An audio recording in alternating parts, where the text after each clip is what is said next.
See the screen? Amazing. Thank you for that warm introduction. I haven't been so nicely introduced in a while. That felt good. We are here to talk about administrative burden, um, what it is, how to identify it, and how to address it. Um, you already got a great introduction to who you are, but again, my name is Luke Heydrich, and we have Lila here as well. Just to give you a little bit of context for what we're going to talk about today. We just did introductions. I'm going to start off with a little bit about BIT, the Behavioral Insights theme, just so you know who we are and what our expertise is. The bulk of the presentation will dive into what is administrative burden? Why is it important? A lot of our time will be spent on this item number 4, which is how to identify administrative burden, and talking about 10 different strategies that we have developed to reduce administrative burden. And then we're going to double click or deep dive into one of those strategies, which is how to use plain language, really across your work, but in the context of this presentation, how to use plain language to reduce administrative burden. Quickly, I just want to acknowledge that BIT developed this work in a partnership with the Veterans Health Administration at the VA. So, thank you to them for letting us do this work and share it with you all. We're excited to do so.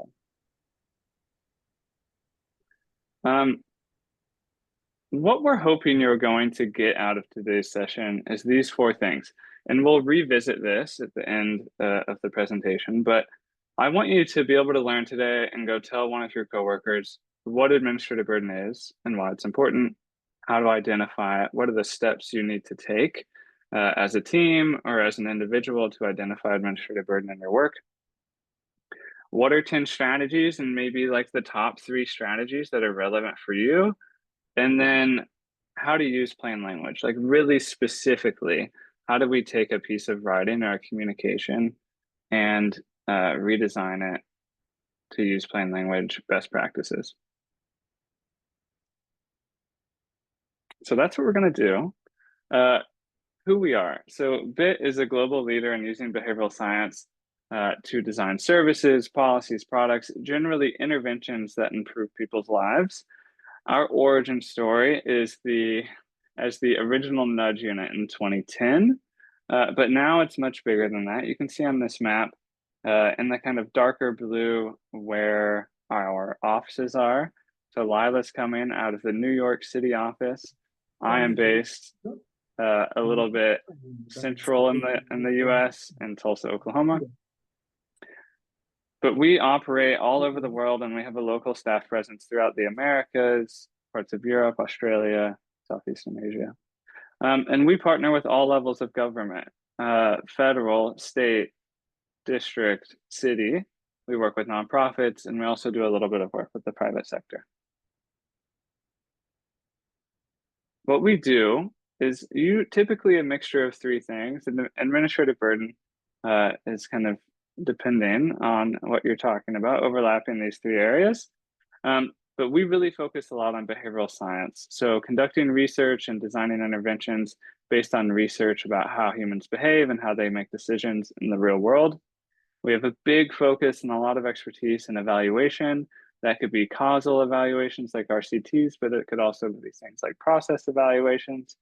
And we do capability building, so things like today, so that other people, other experts like yourselves can use behavioral science and other types of knowledge like administrative burden in your work. So that's all I'll say about us, just the real quick elevator pitch. And now let's get into it. So what is administrative burden? Really simply, administrative burden refers to the challenges that customers encounter while they're interacting with the service, process, product, communication, tool, policy, really anything. The really simple explanation is it's a challenge that someone encounters while they're trying to do something or use something. I think really important for us to know right at the top is that administrative burden can affect different types of people. So, for government services, we can think about two types. Administrative burden can impact customers of a service, citizens or residents, um, but it can also impact public servants. And we'll talk a little bit more about that in a sec and how it could impact them. But really, you can think about this as administrative burden being impacting front of house and back of house. Like it can, the recipients of something and the people who operationalize or make that service happen can impact both of those people. Some really specific I want to go through some really specific examples of what administrative burden is just to bring it to life for you all. So it can really manifest itself in many different ways. Just to highlight some examples, a really common one that people focus on is administrative burden could be lengthy or complicated forms, instructions, or guidance that someone has to get through to complete a service. It could be something like documentation requirements involving fees or other financial barriers to access. It could be something like eligibility requirements that are overly complex or difficult to understand, or they're not well known in general. So these are 9 different examples, and just to try to make it really tangible for you. I'm curious if anybody wants to unmute or please jump into the chat. If you, in your work, you encounter any examples like this in your world. So I'll just pause for about 30 to 60 seconds and see if anybody wants to share.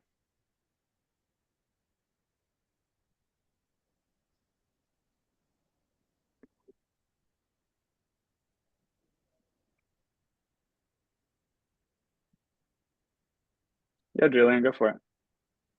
Yeah, I'm at a university and my work is with faculty, staff, and students. Okay. And because of the like the size of our institution, very bureaucratic, very decentralized, and oftentimes people have to enter the same information over and over again to complete something and they have to go to multiple departments to do so. Yeah. And it's just very frustrating for folks. And then for folks who are outside of the university, our partners or other agencies trying to access things in the university, it's the same way. Having to go through multiple people to get one thing done, to answer one question that they have, or to get something done. That's a great example, Julian. Thank you for sharing that. Great. Just to move us along here, there will be, I'm going to ask you to share again, so stay tuned. Just want to dive in a little bit deeper into administrative burden. So we just talked about some specific examples, but we can break it down even further. And so administrative burdens are typically categorized into 3 different types.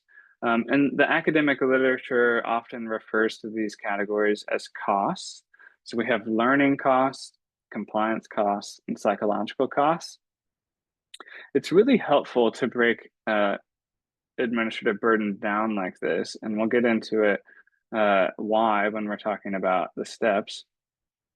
But just to go through each one, so learning costs refer to effort that someone has to take to learn about the service, the product, the policy, learn who is eligible, learn about the nature of benefits, learn how to access whatever they're trying to access.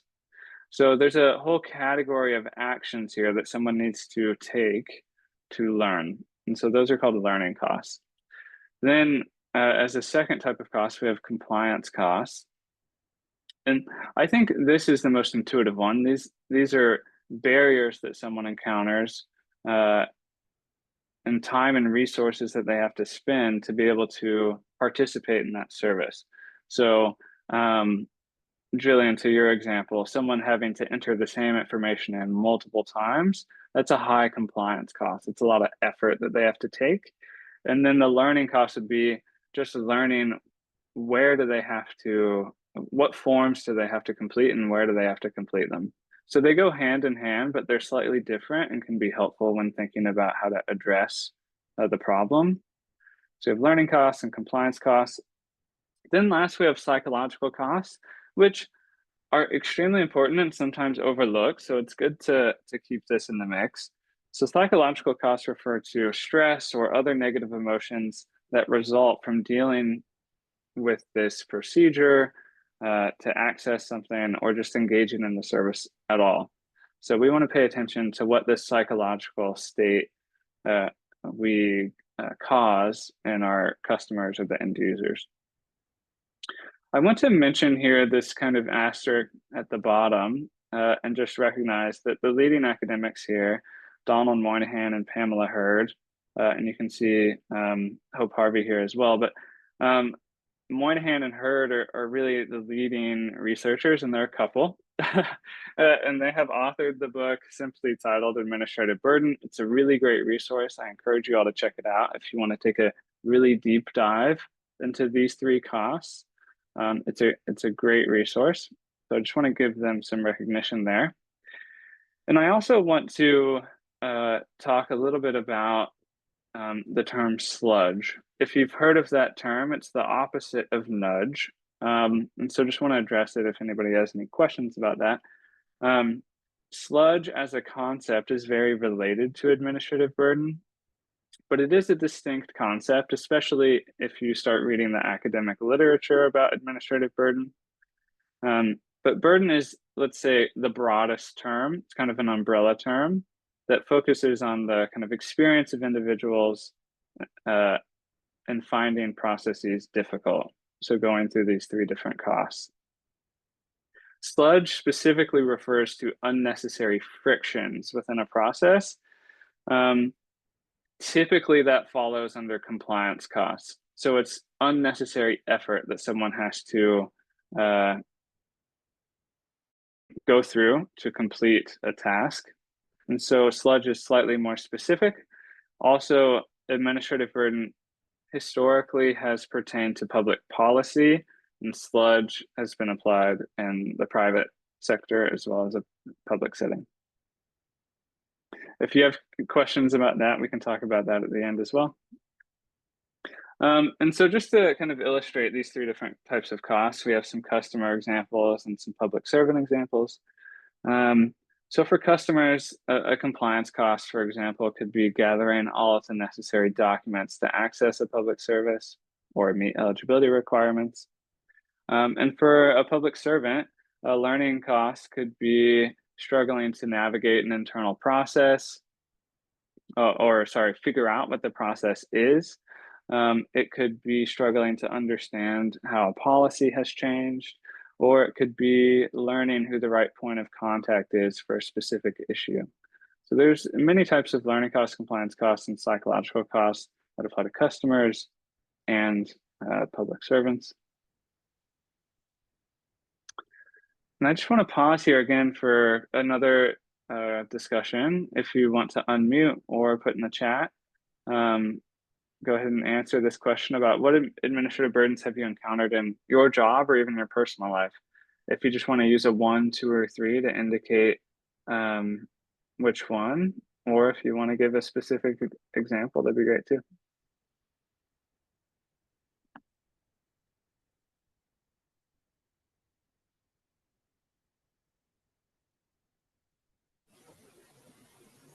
Hi, this is Catherine Maloney.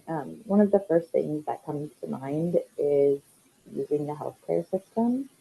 So for instance, when you go generally to a new doctor's office, they ask you to fill out a bunch of forms beforehand, Yep. and then often ask you to fill out more on their portal. And then it seems that the doctors never read the information that you provide anyway, and so you also have to provide it via word of mouth. Right. That's true. That's a really good example, Catherine. And I think that last point you mentioned could be kind of an overlooked psychological cost, which is, that person, or we've all been through this, I'm sure, feels like it's a waste of time. We get frustrated.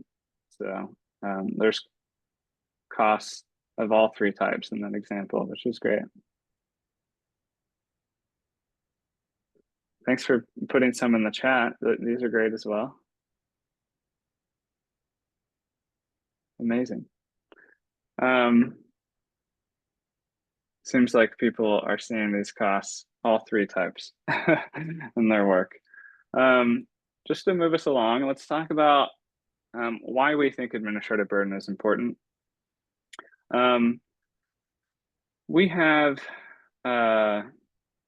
here kind of a, let's call it an impact flow chart for these two types of people.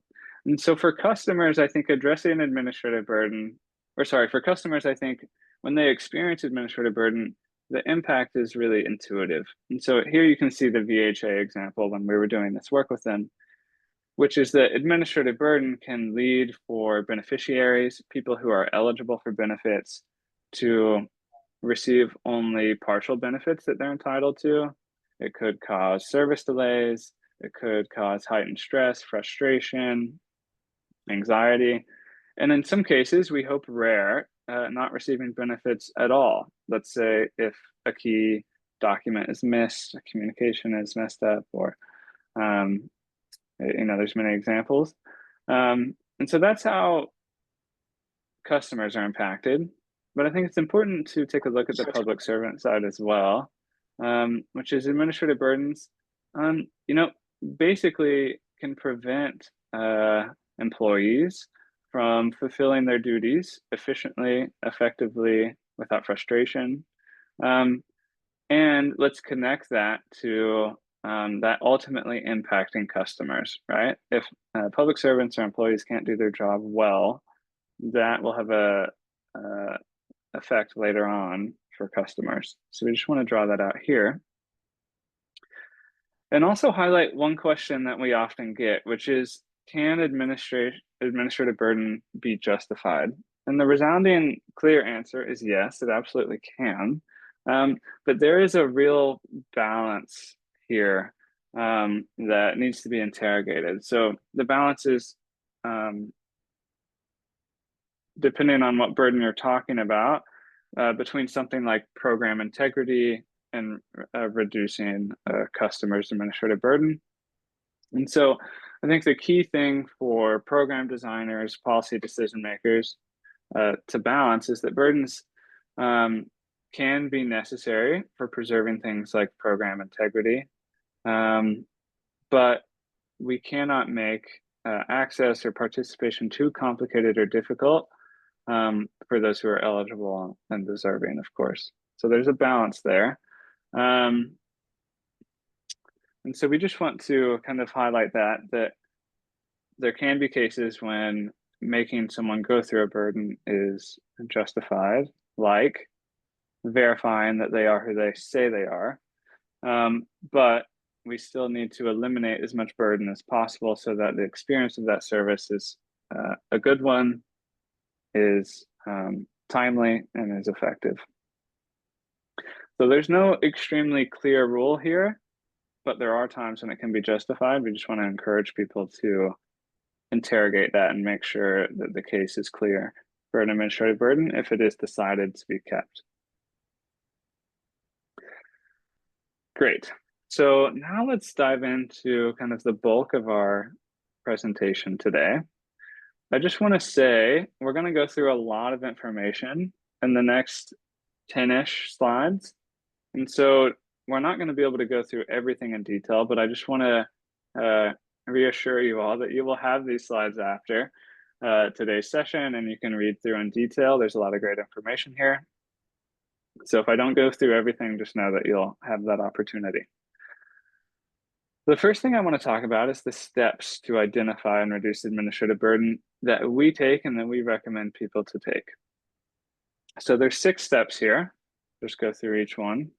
The first is to select a focus area. And when I say this, I mean to select a specific process, a specific service, a specific tool, even something like a specific form that you think needs improvement. I think a lot of you will kind of intuitively know what the issue areas are.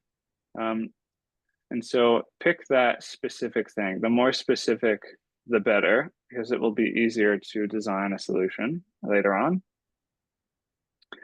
The second is to identify your customer. And so when I say customer, I really mean the end user of that thing. So if it's a form, who specifically is going to be using that form? Or if it's on the public service side, if it's like an internal process or an internal tool, who is the specific user of that tool? And so again, for step 1 and step 2, just setting those boundaries really specifically. Here's our focus area and here's our customer. And being very specific about that will help you in the subsequent steps. Step 3 is to develop a journey map. And so a journey map is a visualization of a customer's or end user's experience over time. And it defines steps or moments that are important. It defines key phases in a process, and it defines important kind of interaction points. The simplest way to think about that is you could write out a step-by-step list of everything that someone would need to do to complete the form. So, for example, for a customer form, it would be first, they need to be aware that they need to complete the form. They need to, step number 2, they need to find the form, and you could probably break that down into many steps. Step 3, they need to complete that form, which again could be broken down into many steps. Step 4, they need to send that form wherever it needs to go with the right supporting information. And so break down the use of that tool, product, service into as many specific steps as possible. The more specific, the better in general. So this really provides the foundation for the next step, which is to identify burdens. So now that you have a journey map, the reason we developed that is so that we can really specifically identify when a administrative burden is happening. So for each step, what we would want to do is kind of systematically look at that step and say, are there any learning costs happening in this step? Are there any compliance costs happening in this step? And are there any psychological costs that are happening in this step? So I know it can be kind of a lot and maybe a little bit repetitive or redundant, but really going through each step in your journey map and identifying those 3 types of burdens within each step is really critical. And so we do that throughout the journey. And then once we have done that, we move on to step 5, which is to prioritize the administrative burdens that we want to address. And so typically we'll use an impact and feasibility matrix to determine which burdens or which step to tackle first. And so the questions that we typically ask is, are in those 2 categories, impact considerations and feasibility considerations. So an impact, we ask, would reducing this burden affect the overall customer experience? Would reducing this burden have ripple effects of positively impacting other parts of the journey? Is it, in other words, is it kind of a cornerstone or a really good leverage point to improve this tool or process? So those are impact considerations. You'll get a variety of scores, some that are really high potential impact and some that are lower. And then we look at feasibility considerations. And so we ask, is this burden generated by one specific factor, or is it generated by many broader conditions? And then we also ask, are there policy considerations or resource constraints that are specific to this barrier?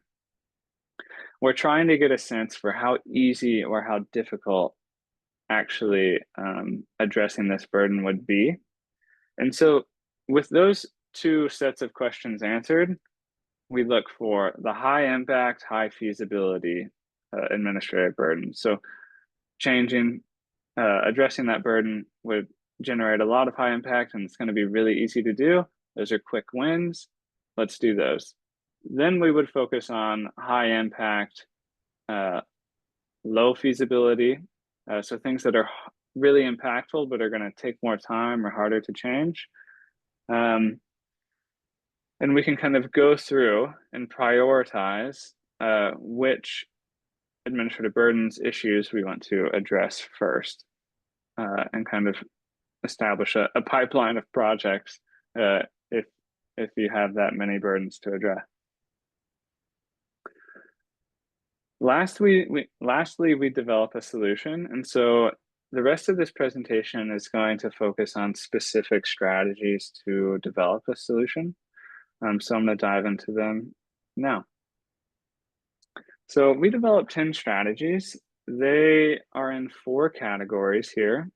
We have 2 strategies in enable participation, 3 in facilitate progress, 2 in help with navigation, and 3 with focus on communication.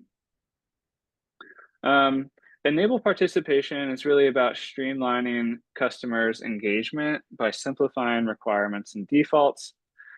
Facilitate progress aims to smooth out a customer's journey, reduce effort, provide clear instructions, and preventing errors. Helping with navigation is aimed at assisting customers with navigating complex processes by signposting features and providing guidance. And focusing on communication aims to essentially enhance the content of the communication and its effectiveness. We don't have time to go through all 10 of these. Again, you will have the slides after to take a deeper look, but we're going to talk about 4 in detail, 1 from each of these categories, and then you can take a look at others later. To start, we're going to look at strategy 1. So strategy 1 is to set intentional defaults. And so we know that people often stick with their initial or predetermined options, even if better choices are available. A really kind of easy example of this that we all are familiar with is in your personal life when you're purchasing something online and there's a box indicating that you want to receive newsletters and emails, even when you don't, is pre-checked and you forget to unclick it. That's a default. And so in government, what we can sometimes do is automatically enroll eligible individuals into beneficial programs or services that they're eligible for, just like pre-checking a box. And that can eliminate a lot of learning costs, a lot of compliance costs of needing to research and apply for a program, for example. And then on the right here, you'll see our suggestions for how to use defaults. So automatic enrollment, like I just mentioned, is very effective. You can default to electronic communications in some cases. And then just really setting smart default options that align with your user's best interests while still allowing for opt-out. Defaults don't always have to be at the enrollment level. If you look at your program, you may see defaults that aren't so large. You can see on this next page, when you get the slides, we've listed on the right some solution prompts for you to take a look at. These are questions that we ask to you to kind of get ideas flowing. For example, if you already use defaults in some way, is it easy for customers to change the default or make a decision that is different from the default option? So prompts for you as you're looking for solutions to think about. So I won't go through all of them, but they are there for you. Next, I want to talk about strategy 4, which is to help prevent errors. So we know that errors create delays. They create extra work for public servants, employees, for customers, everyone. It creates rework and delays on all sides. And so while some mistakes are inevitable, we think that programs can also take steps to help customers take the right action. A really good example of this at the NIH is the ASSIST system, which attempts to validate grant applications before submission to reduce errors and streamline the process. And so there are many ways that you can do this, a lot of them digital, but you can use pop-ups, warnings, banners to catch mistakes in real time. Say if a field on a form is entered incorrectly. One that sometimes people don't think about is called a soft default. This is where you limit options. So instead of providing many options for someone to pick from that potentially could be incorrect for them, we limit options to reduce choice overload, decision fatigue, and suggest an option to them, called a soft default. You can also provide tips, define jargon, and make taking the correct action the easiest choice. Again, you'll see some solution prompts on the right here, like, are there ways that you can redesign your product to provide guidance for users within the product itself, rather than asking them to go somewhere else, like an FAQ, for help? Next up is strategy 7. This is a really important one, which is signposting and marking progress. So providing various types of process guidance will help customers complete the actions that they need to take and to stay on the right track. And process guidance solutions can really reduce learning compliance and psychological costs because they can deliver information precisely when it is needed and most relevant. So a good example, which is commonly cited, and I love it, and you see it a lot of times in the private sector too, is the USPS package tracking. So it's a great model. 70% of people use this feature, and it really reduces a lot of the costs, the administrative burden costs that people could experience in the service. And so ways you can guide users, you can use progress bars to show completion status or where they are in a journey. You can provide clear steps and reminders for required actions. And you can display next steps and deadlines so users are kept on track. Again, you'll see some prompts on the right here for you to review and to use as an ideation tool. And then last, we have we have strategy 9, which is in the focus on communication category, which is to make information easy to understand and actionable. So using simple language and organizing information, it's intuitive. It clearly helps people understand what they're reading and acting on it. Providing checklists for required actions or documents can really streamline a process for a user and improve their ability to act quickly.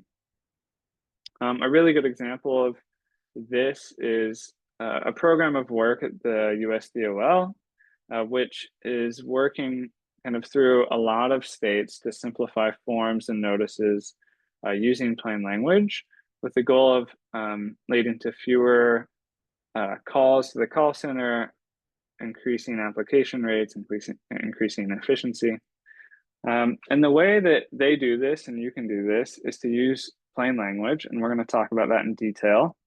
Avoid jargon, complex terms, breaking text into small, clear sections called chunking, and providing checklists to highlight required steps. So we're going to go through this in detail, but just want to mention your solution prompts are here. And just want to pause. I know I went through that quickly because we have a lot to get through and we want to give you some really clear tips on plain language, but just to pause, I want to see if anybody can pop into the chat or unmute and answer if any of these categories or strategies resonated with you and which ones resonated most.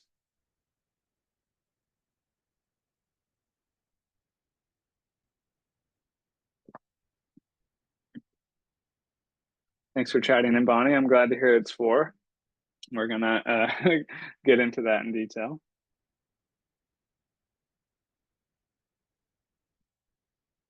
Defaults, navigation. Just to build on this discussion, I'm wondering if anybody in the chat can share if you've used any of these strategies in your work and if there were any results. Oh, sorry, Melanie. I see you have your hand raised. I think you meant Melissa, and that's me. Oh, Melissa, sorry. No worries. They start with the same 3 letters. I would say that the biggest one we have is strategy 4 under 2, the errors. We see a lot of people coming through. We have an application for a registry, and it's really hard. People send the wrong ID, like they'll send expired IDs.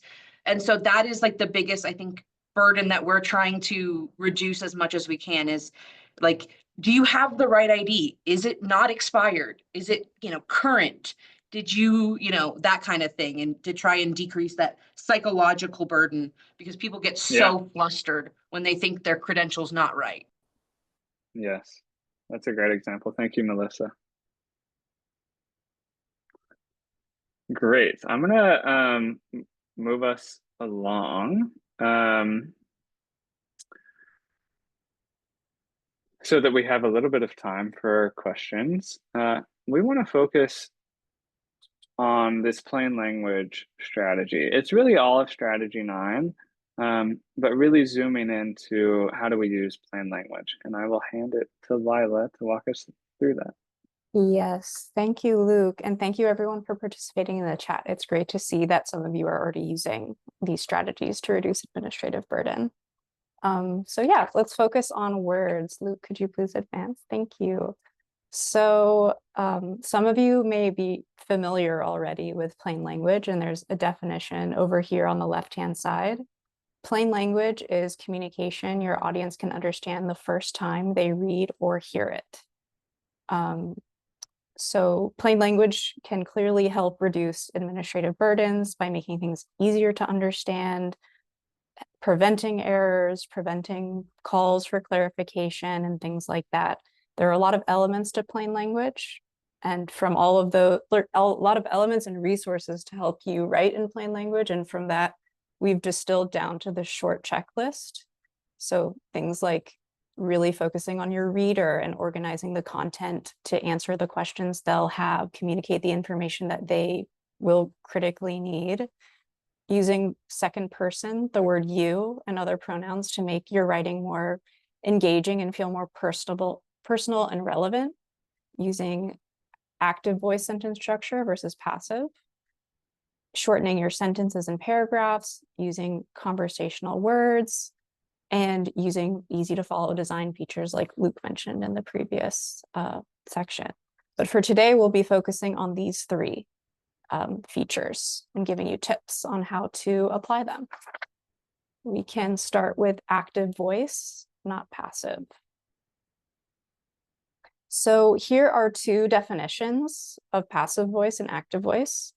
So a sentence written in passive voice is when the actor comes after the action or when the actor is completely absent from the sentence, versus active voice when the actor comes before the action. And active voice is usually the simplest sentence structure in English, at least, and it can help make information clearer to your reader, while passive voice is a little more opaque because it kind of hides who is doing what. And that can be okay sometimes, but if you want to make something crystal clear and super understandable to someone, active voice is the way to go. And we have an example to show you what this looks like.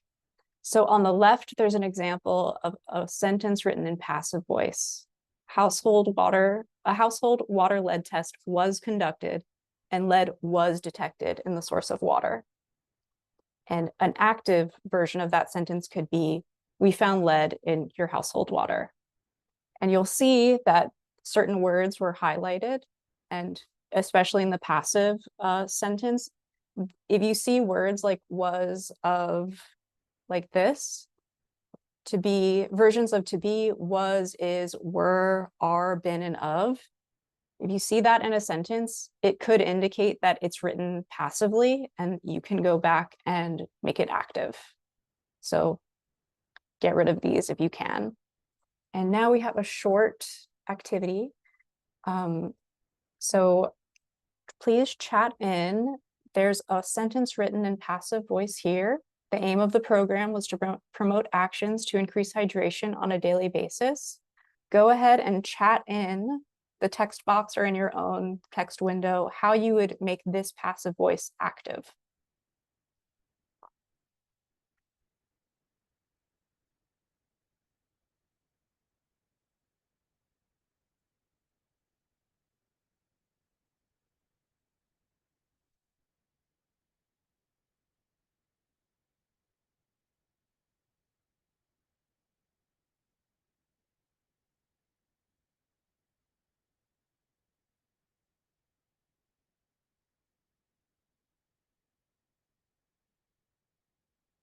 Thank you so much, everyone. These are great edits. We'll just show the one edit. The program aimed to help people drink more water. So I saw very similar edits in the chat. Here we've made the program the actor and aimed the verb, and the sentence is just much more simpler and clearer this way. It's a small difference, but it really helps people. So that is strategy 1. Next, we have short sentences and paragraphs and ways to do that. And we have a few things to think about and tips of how to do this. So you can shorten your paragraphs and sentences by finding the unnecessary words and cutting them. And this is super important when it comes to writing and editing, because the more you include in the notice, a letter, an email, a form, the less people retain. And this is really important for government because there's a lot of detail that you could give your colleagues or customers or what have you, but not all of it might be critical to include in the communication for what the person needs to do next. So to that point, really think about the musts of what the reader needs to focus on versus what might distract them, and cut that content or move it to an appendix or a footer where they could find it if they want to know more. And that helps keeps people's attention on the content that they will find most valuable and useful in navigating the service or the step, or finding out if they're eligible for something or whatever it may be. And if it's helpful, a good average sentence length to go for is about 20 words or shorter. But that doesn't mean every sentence needs to be that length. But yes, so now is your practice time. So here is an example sentence. I won't read it out loud, but give it a read and try to shorten it. And you can chat it in the chat here or in your own text box.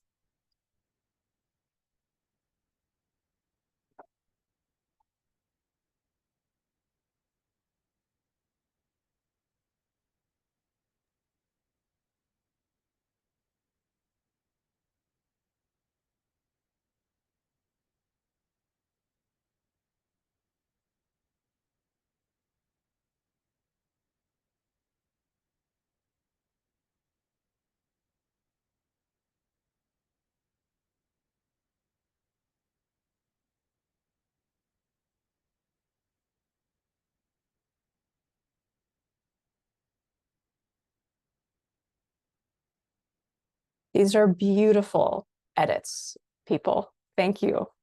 Let's just go on and see one edit that we included in the presentation. So yes, if the agency finds that you received a payment that you weren't entitled to, you have to pay all of it back. So yes, think about what you can cut to focus the reader's attention on the musts, what they need to know. And our last feature that we'll talk about is my favorite. They're common, everyday conversational words.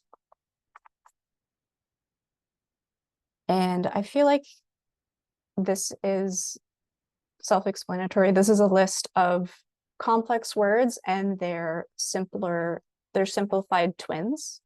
So as you're writing and editing documents or communications, And your default is to use one of the more official or complex or legal sounding words, but there's a simpler one that could communicate the same thing. Try going with the simpler one. Or if there is a mandatory, complex, or legal word that you have to use, try defining it right away using simpler words so that the person you're writing to, your reader, can learn what it means the next time they encounter it. And just the benefits of common words are that they're easier to understand, they're more approachable to people, they're a really crucial way to like get your reading level down to like an 8th grade reading level.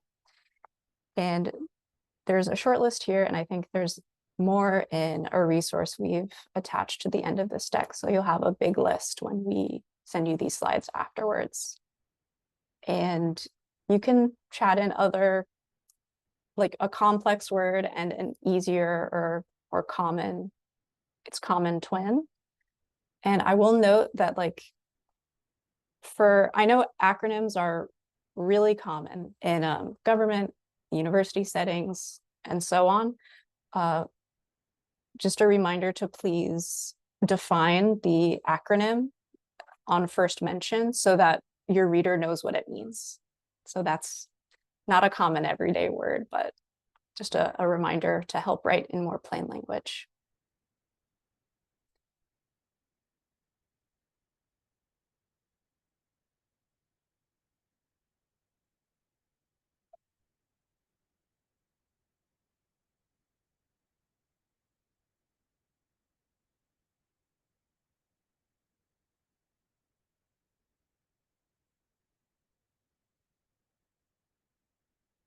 And let's go to our last tip. So switching gears, read this to yourself and then read it out loud. And the appears twice, and you may not have caught that if you just read it in your head. And this brings us to, I think, the best tip I could give for writing and editing in plain language, and that is to read whatever you're writing or editing out loud. And why, you may ask? That is because your ears will hear things in writing that your brain just won't notice. And like when I was a kid and I said something grammatically incorrect, my mom would hear it and correct me. So just grammatical mistakes like that are much easier to catch when you're speaking them out loud. When you read in your head, your mind skips words or fills them in automatically. And like no one is immune to this. It happens to everyone. So yes, reading out loud helps you catch funky grammar, complex words that don't sound natural, spoken. And if something doesn't feel right when you say it out loud, it's a good indication that you should probably go back and try to edit it so that it does feel natural, spoken out loud. And I think that is all I have for you today. Yeah. Okay. Thanks, Lila. I'll just go through a couple wrap-up slides and we can transition to questions. Just first of all, just to acknowledge the VHA again for letting us share this and just revisiting these learning goals. So we hoped that you would be able to explain these 4 things. If there are 4 things that you got from this, it would be that administrative burdens are challenges that customers encounter while interacting with the service, process, product, tool, communication. That you can identify administrative burden by defining a focus area and a customer, developing a journey map, identifying burdens with that journey map, prioritizing them. And then that you can use those 10 strategies, specifically the 4 that we talked about, to address burden. And we're happy to share more about that when you get the slides later. And then use plain language really everywhere in a service, specifically in communications, by using active voice, using short sentences and paragraphs, common everyday words, and reading out loud. Thank you all very much for your attention Apologies that we went a little bit over time, but we can take any questions that you all have.